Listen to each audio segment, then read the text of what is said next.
Dolaze mi puno roditelji iz svih država, roditelji djece iz spektra autizma i roditelji djece s drugim poteškoćama u razvoju i kažu: Andreja, ja ne znam više kako, na rubu sam, moje dijete me ne slijedi, ne uključuje se, nije konektirano, sve ide na silu, ja sebe ponavljam, ja sam u velikom stresu, a to onda sve prelazi isto tako na dijete.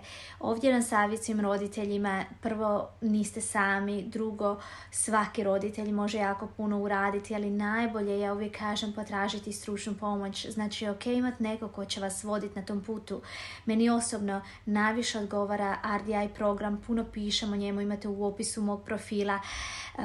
Možete uvijek bukirati sa mnom besplatne uvodne konzultacije gdje ću vam više objasniti svoj način rada. Ja vodim roditelje, idemo korak po korak zajedno, roditelji postaju što više kompetentni, a isto tako ostvaruju ciljeve sa svojim djecom.